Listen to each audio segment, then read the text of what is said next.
Hey, what's going on, everyone? It's Matthew back with another episode of Watty's channel. Guys, this is I got, they say bad things happen in threes, and I have about three different things that I'm really disappointed about right now. So, a couple days ago, I made three videos. One was the eBay video, and of course, the other two they were intended to be my top 10 favorite Wrestlingwriter custom figures that I purchased from Eric, and then of course the third video was supposed to be my favorite, if you want to call it that.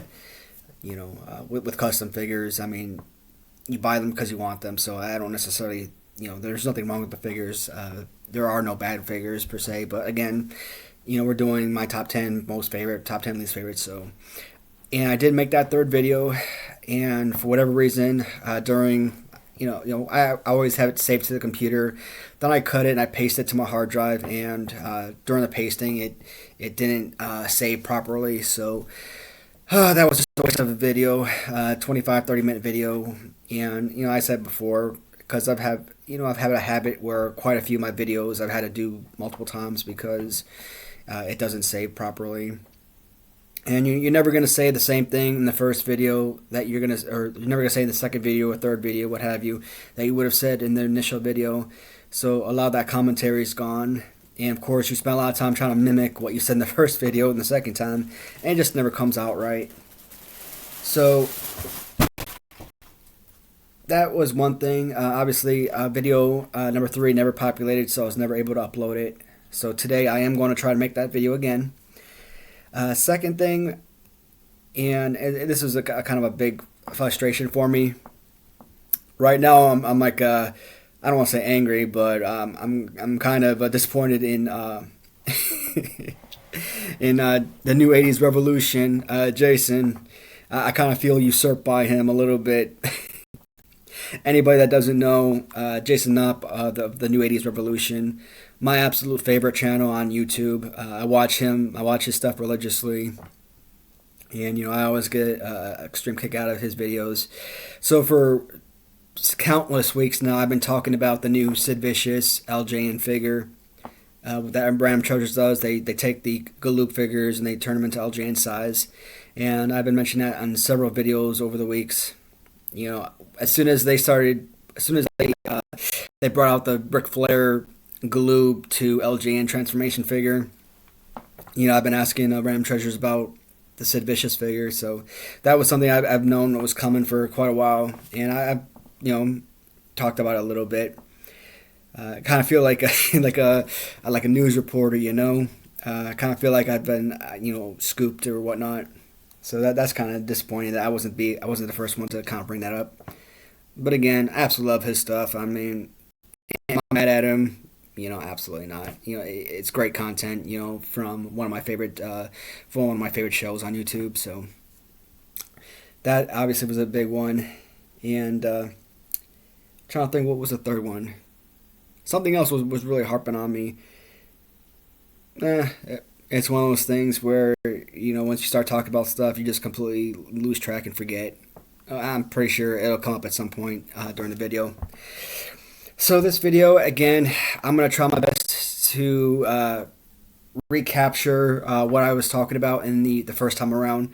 This video is going to be they're all going to be the LJN customs that I purchased from Wrestlingwriter on eBay. And these are going to be the 10 figures that are, I guess, my least favorite figures. So, the last video I did upload, I uploaded this morning, was, my top 10 favorite. And I was watching it, of course. About 29 minutes into the video, the camera freezes on the Corporal Kirshner figure, and you can still hear audio, but no video. So, I'm not going to redo that video. With 3 minutes left, I just feel like I won't be able to say the same stuff that I did originally. So what I wanted to do was bring up figure number 10. So again, because you can't see it in the last video, some people might have been able to watch it, I don't know. But on my side, the figure or the video freezes at 29 minutes, so I wasn't able to see the last 3 minutes of the video. So Jim Brunzell was my number 10 figure for my all-time favorite purchases from Wrestlingwriter on eBay. And I just absolutely love the design of the trunks. The way that the blue flows through knee pads, boots, and trunks. It was just a fantastic figure. I'm not going to talk too much about it. Again, you can still hear commentary, so if you want to go hear that, that'll just be in the last few minutes of that video. So Jim Brunzell came in at number 10 on my list of all-time favorite figures from Wrestlingwriter. Now, looking at the figures I did pull off the shelf, I don't know if I necessarily have them in the same order that I had them in yesterday. And, half these figures, they don't belong on this list. It's like Hasbro, You chose a bunch of figures that were on my list of least favorites just for the simple fact that I needed to choose someone. So that's what maybe half these figures are. I needed to pick something off the shelf to put on this top 10 list. Some of them, yeah, legitimate. And, I'll point those out, of course. But most of these, or at least half of them, they're here for no other reason other than I need to have something. So, number 10 was the one-man gang. And I did eventually, obviously not too long after I purchased this one, I did purchase the original. I do have the complete list of all the originals. So with a lot of my figures that I purchased custom, I do go back and get the natural one at a later time. So One Man Gang, perfect figure, great customization on this guy. Nothing wrong with it whatsoever. He essentially is on this list because I needed to pick something. So if I did have one qualm about this figure, and it's not a Wrestlingwriter or any other customizer, something that they can really do much with it, it's how LJN had the fighting pose of the figure. So the fighting pose gets me every time. Not my favorite, but otherwise an absolute gorgeous piece. And I will do a 360 on the figure. So it is an exact duplicate to the original. The only difference that stands out, obviously, on the original LJN figure, One Man Gang has a light blue vest, whereas this one is a really dark blue, navy blue, almost black for the vest. But other than that, exact duplicate. Fantastic job with this customization on this figure. And again, with some of the bigger figures, where the belts don't really fit around their waist or whatnot, they do this little glue thing, which connects the belt to the figure, which I think is fantastic. They do it with this figure, Abdullah the Butcher, as an example, and it just looks really great. I just love that. So, again, nothing wrong with the figure. Love it. It's on this list because I needed something, and that just shows you how extremely difficult it is to come up with the list. I look at some of the figures I mentioned yesterday with some of the duplicates. Oh, not duplicates, but, I could only have 10 figures, and I ended up grabbing 12, 13, 14, 15 figures that could have easily been on my list. So, One Man Gang does come in at number 10. And one of the things I mentioned in my video, when I was talking about the last figure, Jim Brunzell, I said Jim Brunzell could potentially been my 10th all-time favorite Wrestlingwriter figure. And he could have also been on number 10 on my list for least favorite all-time figures. He's not, obviously. He will not be on this list at all. But, I thought the potential was there. And, I wouldn't necessarily wouldn't have been wrong. It's a possibility. I think the One Man Gang is probably a better figure overall, maybe. But, again, I really love the colors. And, again, these videos are kind of show off some of the figures to have other people get to enjoy them. So, I want to keep showing the same figure over and over again with each competition. Number 9, this one, I think the last time I made this video, he was number 6. He does not belong on this list at all. It is the Ravishing Rick Rude figure. I mentioned several times, this is the Rick Rude figure that LJN should have made. This is this is a Paul Orndorff figure, and I've seen videos of Paul Orndorff. Man was not that ripped. Rick Rude definitely was. This body type is a perfect fit for that particular person. And just like the Jimmy Garvin pants, he's got these beautiful hot pink pants with the little glitter that really makes the figure pop. So again, one of my absolute favorites. I got this one. So this was probably the second or third custom figure that I picked up. I mentioned it before. My Mr. Perfect, the Ultimate Warrior, Powers of Pain, and then of course I had a Mr. Fuji as well as a throw-in. Were the first customs I purchased from Wrestlingwriter. And then in December, when I was getting ready to deploy to Iraq, I was at a hotel and I was, on his site, and I saw a Bret Hart and a Rick Rude figure, and I immediately picked them both up. I don't know. I kind of purchased them separately, so I don't know which one I picked up first. I'm thinking it was Bret Hart first, and I picked up Rick Rude's, shortly thereafter, like within seconds of each other. Absolutely love this figure. Nothing wrong with it whatsoever. And I should have mentioned at the beginning of the video, figures like the Nikolai Volkov figure that the Sergeant Slaughter that they used out of a Nikolai Volkov figure is on this list. When I first thought about this, I thought that would have probably come in at like number 1 or something, and he didn't even crack the top 10 on my list, which is very surprising.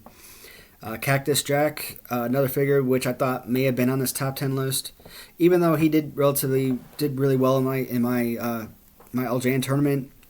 I thought he was a legitimate contender to be on this list. He won't be on here either. So that just shows you how deep and how absolutely amazing the figures that I purchased from Wrestlingwriter are. And this Rick Rude figure, I hate having this list on anything other than something positive. To call least favorite or anything like that, even though he's like right at the bottom. I mean, not a bad figure at all. I love this. He's on this list for no other reason than I needed somebody, and it just turns out that some of the other figures I just liked a little bit more. Number 8 is the British Bulldog. So the second British Bulldog custom with the chain and the Matilda attachment did defeat this Bulldog in the original LJN tournament round 1.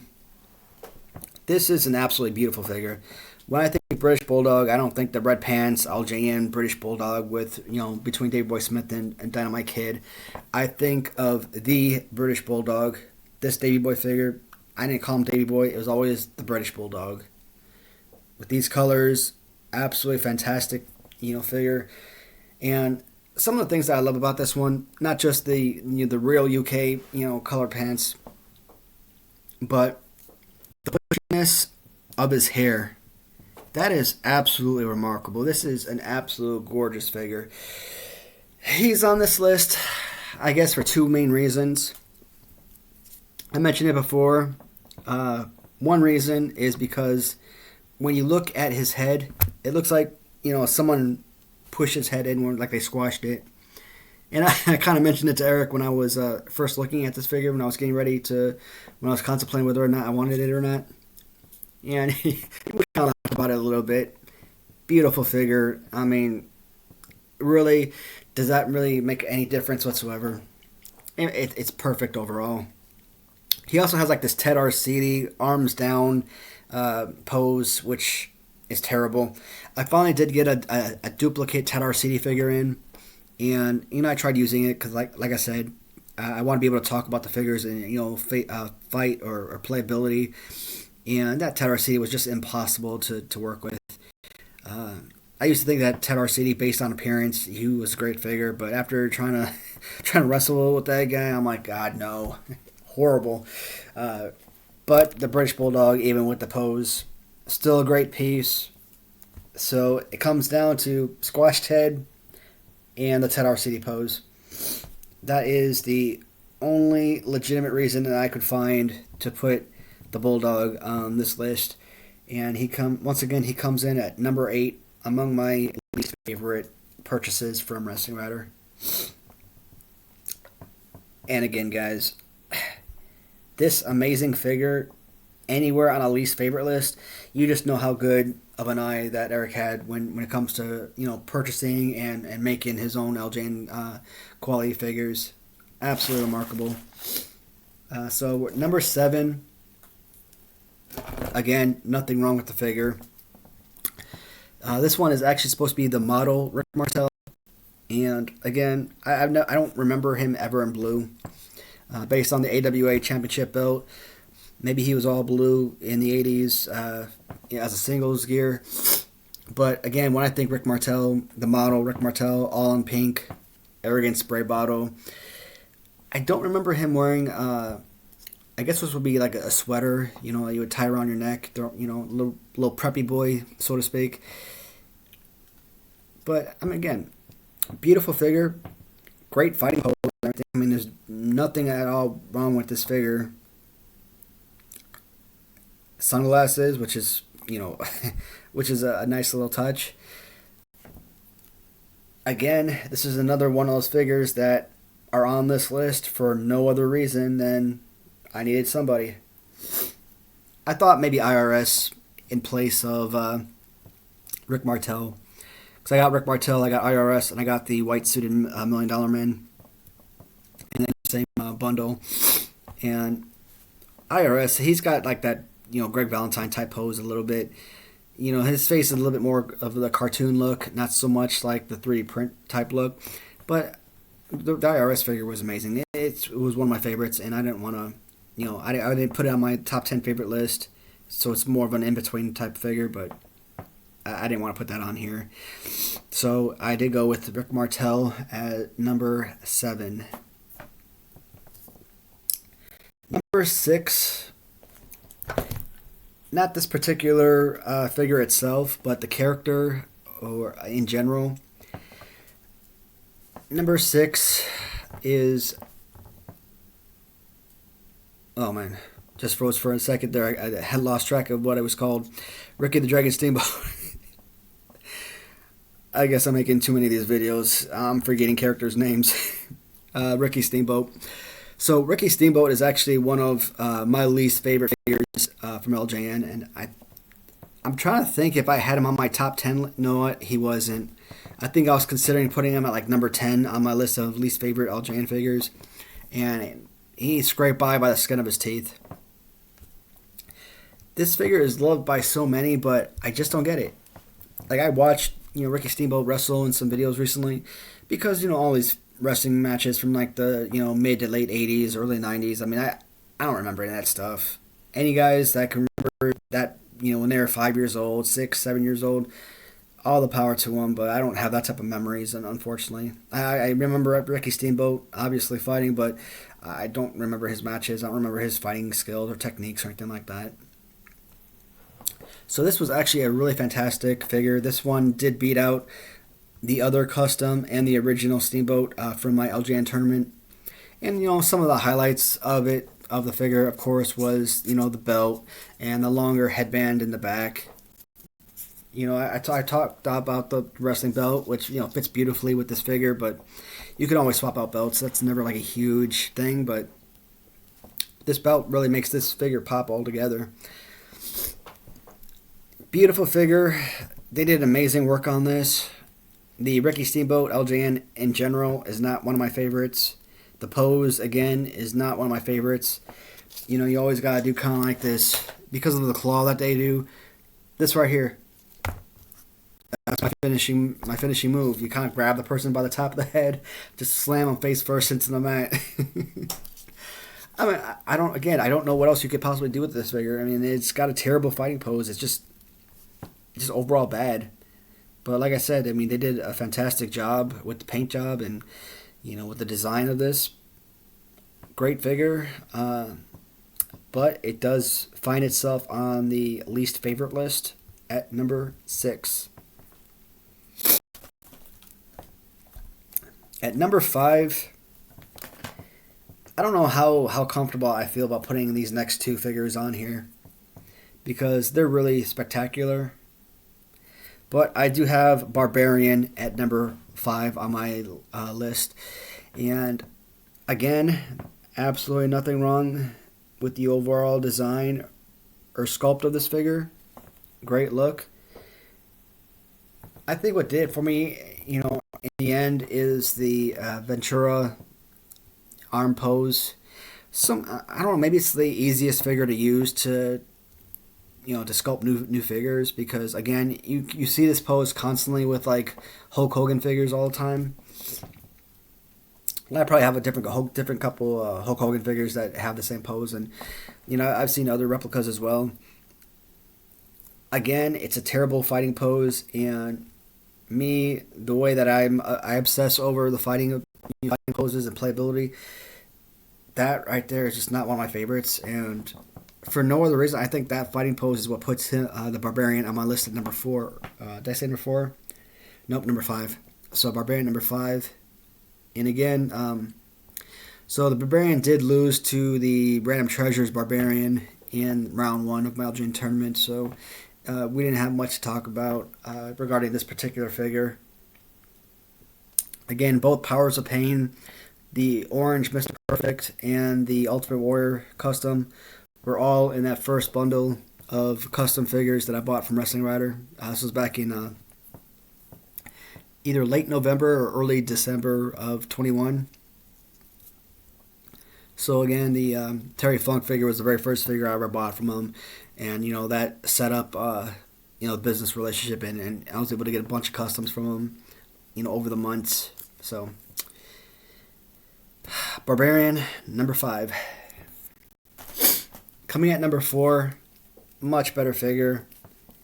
Again, using the Paul Orndorff fighting pose. I've seen Warlord in battle. This is not the body type of Warlord.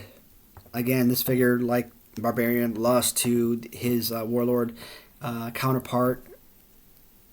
I call it LJN original, even though it was made by Random Treasures, because it was the exact design from the original LJN design for the Black Card series. But overall, that face paint is beautiful. The beard, the multicolored hair. There is literally nothing wrong with this figure altogether. Fighting pose, again, Paul Orndorff fighting pose. Is it the worst? No. Could they have used something closer to the Warlord version from the original? Obviously, that would have been preferable, but again, because Warlord isn't exactly that ripped, this particular figure wouldn't have made sense. But let's be honest, the Paul Orndorff figure didn't make sense for Paul Orndorff himself. So, but again, I absolutely hate putting these figures, the Powers of Pain, on this list, because they're two of the more sensational figures I own, and to put them that low on this list, on top of it, it was tough, guys. But I do have Warlord number 4. My third least favorite figure, or least favorite acquisition from Wrestlingwriter, it is Sting. Now, on a shelf, you're never going to notice any of the deformities, abnormalities, whatever you want to call them, of this figure. It's an absolutely beautiful piece. You get some of these championship belts off here. So what is really great about this figure, because of the Macho Man pose, all these excess belts that he comes with, that really makes it, really pop. It makes it really beautiful. It makes sense. Sting is one of my all-time favorite wrestlers. When I think WCW, Sting is obviously number 1. Vader number 2, maybe Ric Flair. I don't think Macho Man or Hogan or anything like that. To me, those guys are always going to be WWF regardless. This is a beautiful figure. I love this one. And even when I was doing my favorite Galoob figures, and I was going, least favorite to most favorite, all of the Sting figures were like in the high or mid-20s. Yeah, it was like mid-20s, working its way down to low 20s. And you would think one of the all-time best wrestlers would score much higher. But again, he had, similar pose with his hands up, both fisted. So, for that reason, I'm just not a big fan of, the arms up pose. We all know this. And beautiful figure. Again, the face paint, when you look at this, guys, just spectacular work. The Scorpion, there really isn't anything that on this figure that says least favorite.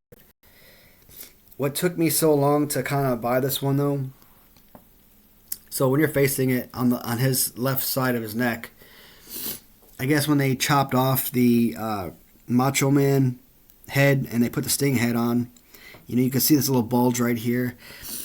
And so that was, again, you're never going to really notice it if it's sitting on a shelf. You really got to be looking at the figure, and you really got to be inspecting it. Just kind of way that it looks like he's got a tumor or something in his neck.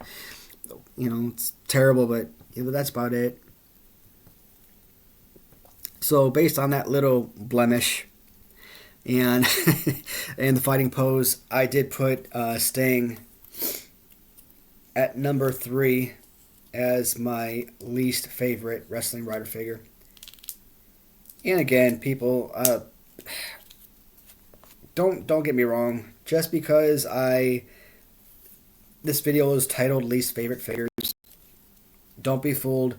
These are all fantastic pieces. With the LJN figure, if you want to be one of those guys that says, hey, I own the entire collection, and you don't want an Adrian Adonis, you don't want to shell out $30, $40, $50 for that figure, but you still need it because you want to make that claim that you own the whole collection, no choice in the matter. You have to buy it. It's done. With these customs, nobody's saying you absolutely have to buy these figures. I buy these figures because I enjoy them, because they're great artwork, and because they just look absolutely fantastic, and I would love to be the owner of them. So, when I come up with these videos, most favorite, release favorite, there's nothing wrong with these figures. I mean, I did the same thing with Ram Treasures, and everybody loves the Ram Treasures figures. Wrestling Writer, I mean, if we're being honest, I would take a Wrestling Writer figure over a Random Treasures figure any day. And it's nothing against, the artwork or capabilities of Random Treasures. I mean, most of their figures are all rubber. Not every figure that I buy from Wrestling Writer is rubber. Some of them are resin. But, again, when I say he's got the best eye in the business, I mean, these are why. Because even the worst figures that you can think of are still better than any other custom out on the market. And, when I think his prices, I want to be selfish. I don't want to tell other people about it because, I want all the goods for myself. But when there's great product out there, people do right by you, you want to be able to, help them expand their business or whatnot. So, I really hope that these videos do him justice in the future. Number 2, least favorite, and it is Ric Flair. And right off the bat, you see why he is number 2. So, I'm trying to think. Sergeant Slaughter was definitely 1 because of the Nikolai Volkov body type. I think Sting maybe because of the neck issues. And this one was also among a group of figures I was looking at. So even when I was deployed to Iraq, I was still on eBay on a consistent basis every day. And it took me several days to finally pull the trigger and buy these figures because every time I looked at it, I saw a Volkov, I didn't see a Slaughter. I saw a Tito Santana, I didn't see a Ric Flair. I saw King Kong Bundy, I didn't see a Abdullah the Butcher, so it wasn't something I was, jumping at the second I saw it. Bruiser Brody, even with the high price tag, it took me seconds to pull the trigger on that one because it was just such a fantastic piece. And Ric Flair, in its simplicity with white and blue, it makes a decent figure. The face, is it Ric Flair? I mean, I always say yes. Is it the most perfect 3D print you've ever seen? No. And it doesn't have to be. If this was like Sting with all the extra belts where the arms are up, I think I would have preferred a Macho Man pose for this Ric Flair based on all the excess belts that he wears, for this figure. Because with this fighting pose, the belts keep sliding off, and it takes an otherwise good figure and turns it, I don't want to say into a crappy figure, but a frustrating figure most certainly. And of course, the Tito Santana pose. I am not a huge fan of the Santana pose. I mean, again, when I first looked at it, with the arms out, you would think this would be a perfect fighting pose for something that you would use in rumbles or singles matches, tag team, whatever the case might be. But this is just terrible. Hate the Tito Santana pose. It is why Tito Santana made my LJN list among my least favorite figures. And a fantastic figure, could have been better only if it was molded after a different character. Do I regret this purchase? Not at all. I mean, like I'll say it a million times, none of the figures I bought from Wrestlingwriter, if I could go back and do things differently and I miss out on that particular figure, I mean, even to this day, I'm still shooting myself in the foot that I didn't purchase an original Kamala from him. Of course, I mean, since then, I've probably got like 2 or 3 Kamalas, all original. Because now I'm finding them for, a decent price, and I feel like, I know the value of the Kamala figures, so now when I see them, I keep getting them. But, Ric Flair, great figure. It's just, the fighting pose, it can be very frustrating with all the extra belts falling off. I mean, I could just simply alleviate the frustration, take the belts off, but, they come with this figure, so I don't want to change that.